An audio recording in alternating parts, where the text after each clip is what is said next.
Okay, this video is about erasing Dr. Mcdougall's legacy. In case you haven't noticed, there's a movement afoot to erase the legacy of Dr. Mcdougall.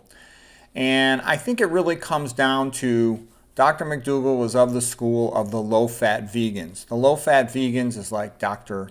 Walter Kempner, the work of Nathan Pritikin, the work of Caldwell Esselstyn, the work of Dr. Mcdougall, and also my own work and the work of Jeff Nelson, VegSource, and others that are strong proponents of a low-fat vegan diet because the literature about nutrition and health and epidemiology all supports that. However, what you're seeing as the most popular form of veganism these days is what I would call the moderate fat veganism. Okay, moderate fat veganism is very commercial. There is big billions of dollars in money. I think omega-3s are something like about $6 billion a year industry. It's giant money, okay? So tons of people are promoting omega-3s. Okay, tons of people are promoting soy. And that's another reason why you'll see people who are otherwise pretty good nutrition docs or nutrition experts, but they promote soy, and soy is bogus. I've already talked about that in plenty of other lectures, okay? And nuts are totally...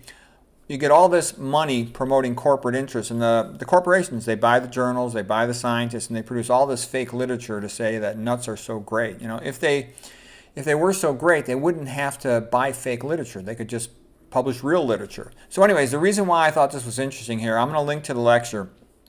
Dr. Mcdougall has many times talked about what a great food potatoes are and how sweet potatoes are the greatest food in the world, and regular potatoes are also a fantastic food. And he believes in the future we're going to have to be eating a lot more potatoes and rice just for the survival of people on the planet. And I think Mcdougall's right. Okay, you can tell you Mcdougall's almost always right, whatever he says about nutrition. I would say all of the great experts have about 5% disagreement. Okay, and it's going to be over little things. But there's always going to be a little bit of disagreement. But Mcdougall's right, and when he looks up the literature, he's right. So anyways, I just show you this because Dr. Greger basically said that Dr. Mcdougall is wrong about white potatoes, that they're deficient in vitamin A, and that's going to lead to blindness.